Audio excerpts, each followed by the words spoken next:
Back in 1970, the Dalai Lama said something that sounded like a challenge to the scientific world. Brain structures are capable of changing under the influence of thought. It was like a bolt from the blue. Western scientists met his words with mockery, openly laughing at an idea that seemed too bold and alien to strict science. But it is exactly such statements that change history. What was called an absurdity yesterday becomes a breakthrough tomorrow. Only 13 years passed, and in 1983, the first joint studies between Western specialists and the Tibetan leader began. Those same funny Buddhist practices suddenly found themselves at the center of laboratory attention. Monks became subjects of experiments, and scientists recorded on their instruments what they had previously rejected as myths and fairy tales. No one expected such a turn of events. Spiritual exercises showed a real influence on the work of the brain. This became a sensation, and in the corridors of scientific conferences, the word plasticity was heard for the first time. And then, a real explosion occurred. In 2004, the world heard about a stunning discovery. It was proven that the brain is not a frozen structure, not a stone wall, as was believed for decades. It is capable of rebuilding itself, adjusting, forming new connections, and rewriting old ones. Scientists called this neuroplasticity. It seemed that the impossible had become obvious. Thought and experience are actually capable of changing the physics of the brain. Before you leave, watch this. Just yesterday, this fact was considered heresy, and today it is recognized as one of the main sensations of neurophysiology. The irony is that the world of science was forced to admit the truth of words that were laughed at just 30 years ago. Natalia Bekhtereva, a name that carries special weight in world science. Granddaughter of the great Russian psychiatrist and neurologist Vladimir Bekhterev. She became one of the greatest neurophysiologists of the 20th century. Her research on the brain entered the golden fund of world science, and her authority was recognized even by the most skeptical colleagues in the West. When she wrote about neuroplasticity, her words sounded like a verdict to outdated dogmas. Bekhtereva claimed, "Neuroplasticity can be used consciously to reduce the risk of senile dementia and preserve clarity of mind until deep old age." The scientist made bold conclusions that were confirmed by practice. She did not limit herself to theory. In her books and speeches, Bekhtereva showed that the brain is capable of adapting to new conditions, and a person can control this ability. It is no coincidence that her lectures were sold out and her articles were translated into dozens of languages. At a time when many spoke of the inevitability of fading with age, she offered concrete methods to fight this process. Clarity of mind is not a gift of nature, but the result of work on oneself, Natalia Bekhtereva loved to repeat. In her concept, everything sounded extremely simple and simultaneously revolutionary.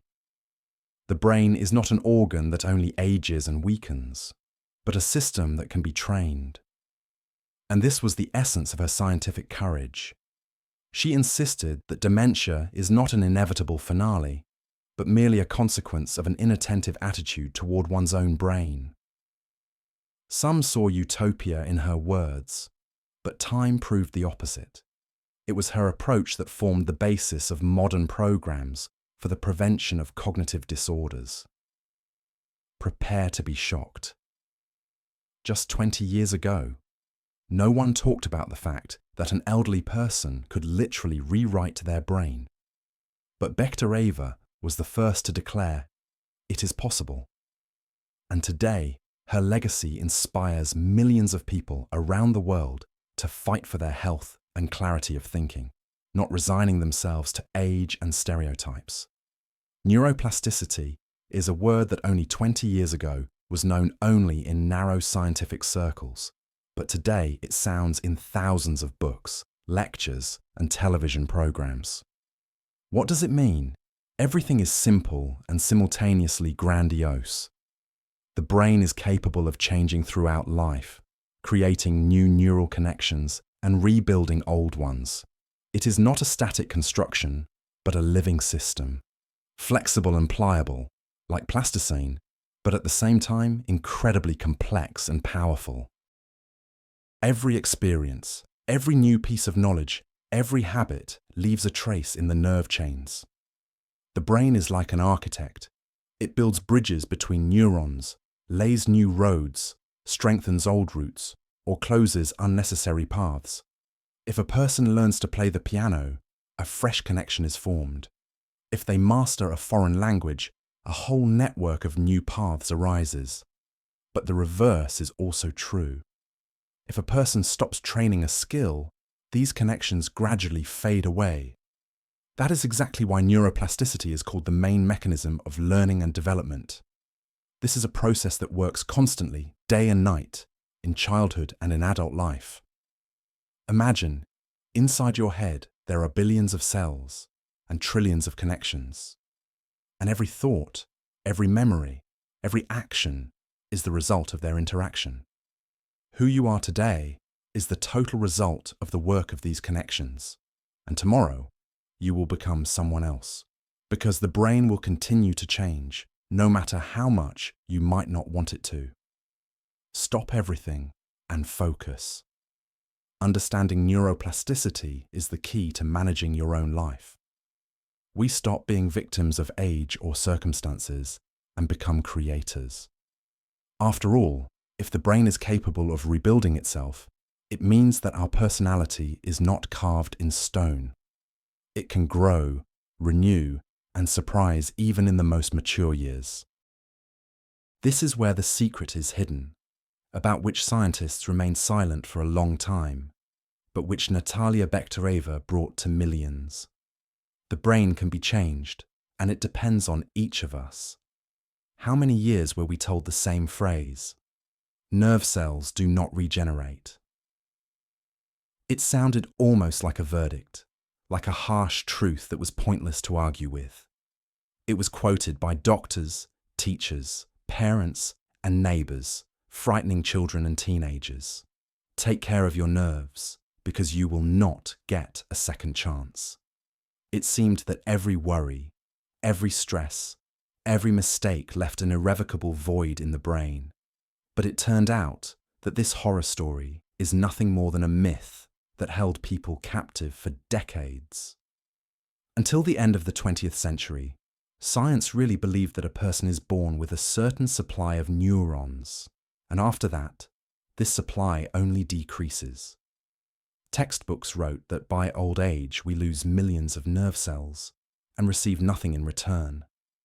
But in 1998, the situation flipped. Scientists proved for the first time that neurogenesis, the process of the birth of new neurons, continues throughout life. Yes, with age it slows down, but it never stops completely. It turned out that in our brain there are millions of stem cells that can be compared to a reserve army. They wait for their hour to turn into new neurons when it is necessary. This fact literally shook the scientific community. After all, if new neurons are capable of being born even in an elderly person, it means the brain is not at all doomed to fading. It can renew itself, recover, learn anew, and even compensate for damage after injuries or illnesses. No one expected such a turn. The habitual idea of the brain as a disposable mechanism collapsed. Today we know for sure neurogenesis works, although not as vigorously as in childhood. This opens incredible prospects for a person. It turns out that the habit of thinking that with age everything only collapses was a mistake. The real truth is that in the brain there is always room for growth, and every day you can launch new processes of renewal. Attention, this can change your life. Nerve cells really do regenerate, and now it depends exactly on you whether your brain will lose strength or acquire new possibilities. A person's personality is not an abstraction and not a myth. It is something quite tangible and living in our brain. millions of neurons connect into billions of connections, forming giant chains.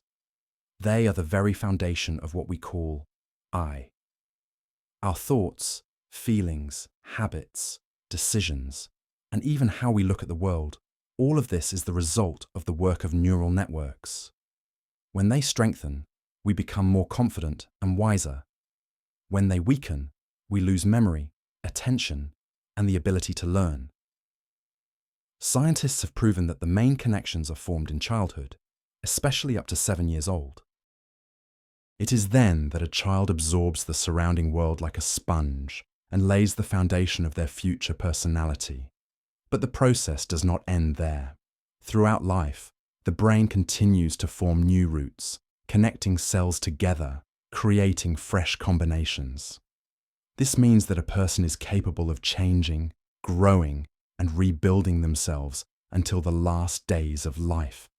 Every experience of ours becomes a brick in this huge building. You learned a new word, tried a different kind of sport, survived an important event, and just like that, new connections appeared in the brain. They make us different, update our internal portrait, move us forward. It is not by chance that they say, "We are what we do every day."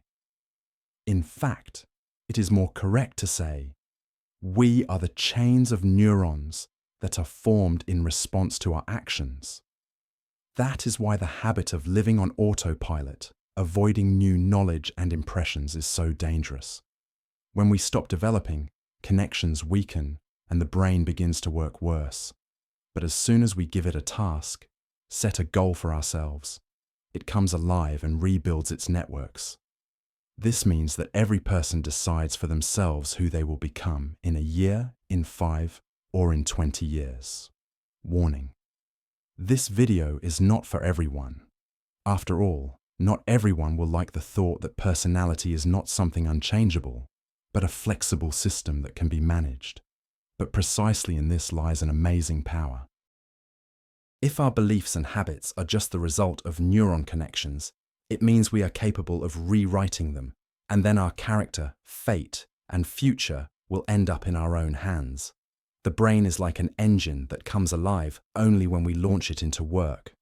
As soon as it encounters a new task, whole cascades of connections flare up inside. A person studies a foreign language, masters a musical instrument, learns to drive a car, and the brain shines with activity, building new roots. This process is similar to training muscles. The more often we load them, the stronger they become. The same is true for our main organ. It craves movement forward, craves learning and change. But what happens if we stop giving it food? The reverse process begins: degradation. Without constant tasks, the brain gradually gets lazy, its connections weaken, and habitual functions begin to fade. At first, it is unnoticeable. A person remembers names less often, forgets dates, or loses the thread of a conversation. But over time, such lapses turn into a stable tendency. And this is exactly where the main danger lies. The brain gets used to inaction, and returning it to form becomes harder and harder. Scientists note that learning, even in mature age, is capable of not only slowing down the processes of fading, but also radically improving cognitive functions. It is enough to start something new, read serious books, solve problems, try a new hobby, and neuroplasticity comes into play. Fresh chains are born in the brain, old ones are strengthened, and the person feels a surge of energy and clarity of thought. I was in shock from the result when I saw how quickly the picture changes for those who start learning even after 60 years old. People note an improvement in memory, an increase in concentration, and an emotional rise. Their brain seems to wake up as if it received a second youth. Herein lies the main paradox. Complex tasks prolong the life of the brain, while simple routine kills it faster than any disease. That is why it is so important to remember, everything depends on us. We decide ourselves whether our brain will become an arena for growth or a swamp for stagnation. It is enough to choose a direction, apply effort, and a movement will begin inside that is impossible to stop. And it is exactly this movement that turns age into a convention, and old age into a period of new discoveries.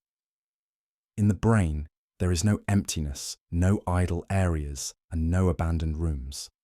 Every cell, every connection strives for use. If a person stops studying, for example, the Chinese language, then the neurons that were responsible for this skill do not remain idle. They are instantly intercepted by other networks to support what the person uses most often.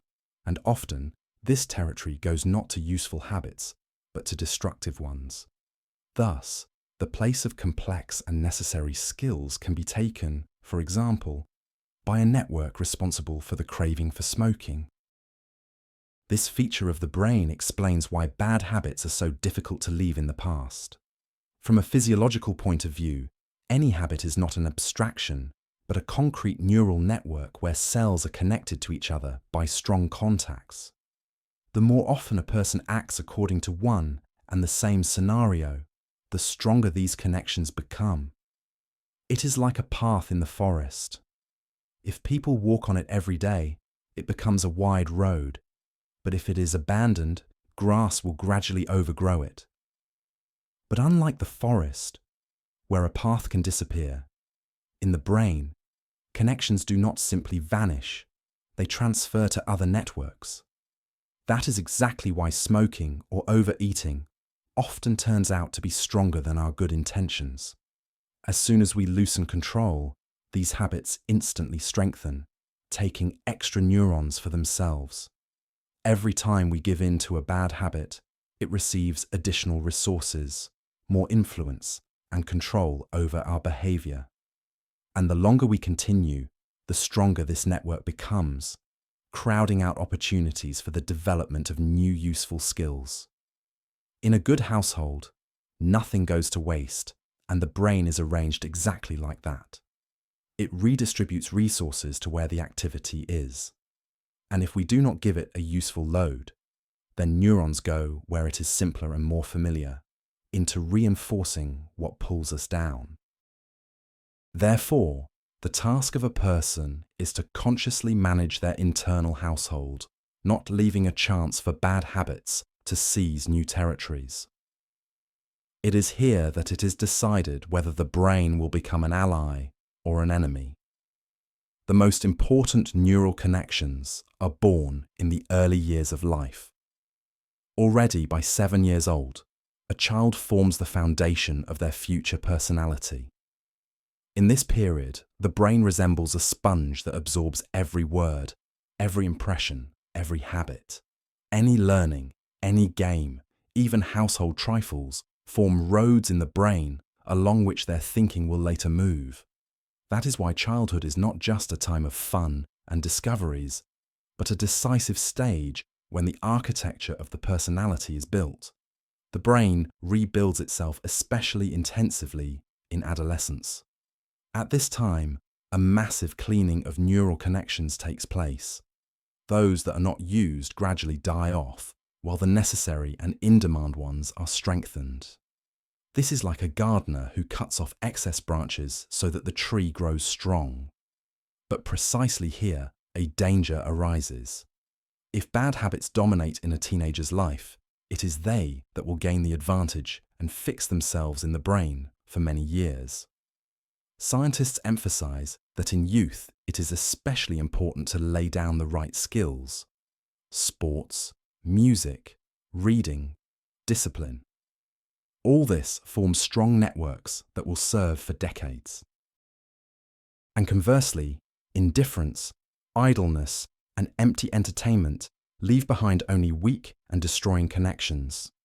An adult can always change themselves, but the stronger and healthier the foundation, the easier it will be for them to cope with challenges. Start the timer. You have 60 seconds to understand. What you put into a child today will remain with them forever. The brain does not wait. The brain is acting right now. And if you let the process drift, the neural networks will form themselves, but it is far from a fact that they will be useful. That is exactly why it is so important for parents and teachers to direct the attention of children to creative activities. In adolescence, every habit, every action turns into a brick of future fate. And if these bricks turn out to be strong and useful, the person will grow up stable and developed. If they are fragile, one will have to spend many years rebuilding what could have been laid down correctly from the very beginning. With years, the brain inevitably faces changes, and the key one is the decrease in the quantity and quality of neural connections. This process starts unnoticeably. A person remembers new names less often, takes longer to recall familiar words, forgets where they put things. All this seems like trifles, but in reality, these are the first signals that the brain is losing its former flexibility. Scientists emphasize that aging begins exactly when connections between neurons stop actively strengthening and updating. Neural networks become less dense and chains shorter and weaker. As a result, reactions slow down, memory becomes vulnerable, and concentration requires more and more effort. It is no coincidence that researchers call this the biological slowing down of the brain, which is reflected in the entire life of a person. But it is important to understand that brain aging does not come suddenly, like a lightning strike. It is a gradual process connected with lifestyle, habits, and level of activity. If the brain does not receive tasks, it seems to fall asleep. If it is trained, it preserves vigor and the ability to develop longer. Therefore, today, doctors repeat more and more often, age is not a verdict, but the result of how we use the brain. The most interesting part is ahead. The real secret is that aging begins not with the body, but specifically with the brain. When neural connections thin out, the organism stops receiving signals with the former speed. Memory suffers from this, and mood, and even physical endurance. Thus, aging is not only wrinkles on the face, it is, first of all, the reduction of invisible connections in our head. And right here, it becomes especially important to ask the question, is it possible to slow down this process? And the answer has already been found. Yes, it is possible. Everything depends on how actively a person will develop neuroplasticity and use it in everyday life. Natalia Bekhtereva did not limit herself to dry theory. She left us clear and practical advice that is capable of literally rewriting the work of the brain. And the first of them sounds simple. Set difficult goals. Not small tasks that are performed automatically, but exactly those that require tension and effort. The brain comes alive when we go beyond the limits of the habitual. Mastering chess in mature age, studying the Chinese language, playing the violin. All these are examples of how new actions create new neural connections. The harder the task, the more powerful the training for the brain. Bekhtereva's second piece of advice is to diversify life. According to her words, it is fresh impressions that launch the process of creating new connections. Travel, meeting new people, new routes, and even the simplest changes in everyday life are capable of shaking up the brain. The scientist emphasized, if there is no possibility to go to another country, change at least the habitual route from home to work. Try brushing your teeth with your unaccustomed hand, listening to different music, trying new dishes. The brain reacts to any deviation from routine, and precisely these small steps open new horizons before it. Her third piece of advice is to read the right literature. Bekhtereva considered reading one of the most complex workouts for the brain. After all, it engages attention, memory, imagination, and analytical thinking simultaneously. But it is important what exactly you read. She warned, light novels and endless magazines do not develop the brain. Real benefit is brought only by complex and deep books that require thoughtfulness and effort. It is they that force the brain to work at full power, forming new chains and strengthening old ones. Listen carefully. These 3 simple steps are capable of changing life. Set difficult tasks for yourself. Do not allow the day to pass identically. Keep books at hand that force you to think. These are not just tips for the sake of beauty. This is a concrete program for the prevention of dementia and the preservation of clarity of mind. Bekhtereva proved the brain can be trained at any age. The main thing is not to stop and to remember that every new action is an investment in your own future. Want to preserve clarity of mind for many years? Then the main secret is simple. Never stop learning. It is new knowledge and impressions that keep the brain toned. It does not matter how old you are, 20, 50, or 80. Every day can become a new challenge, a new opportunity for your neural connections to strengthen and grow. Bekhtereva emphasized, development is the cure for old age, and passivity is the direct path to fading. Every step forward, every difficult task, every book read becomes the bricks from which your future is built. Think about it. You decide yourself whether this future will be bright and active or dim and slow. Scientists have proved that neuroplasticity works at any age, and this gives each of us a unique chance to control our brain. Do not miss it. Do not miss this opportunity. Right now, start with something small. Choose a skill that you have been putting off for a long time. Open a book that your hands just couldn't get to. Change your habitual route and look at the city with different eyes. These tiny actions launch processes that are capable of changing your entire life. And the earlier you start, the stronger the result will be. Thank you for watching this video to the end. Subscribe to the channel if you are interested in the knowledge and discoveries left to us by the brilliant Natalia Bekhtereva. Like to support our work and hit the bell so as not to miss new episodes. We will continue to share those discoveries that help preserve the youth of the mind and the strength of the spirit. Act today, and your brain will thank you.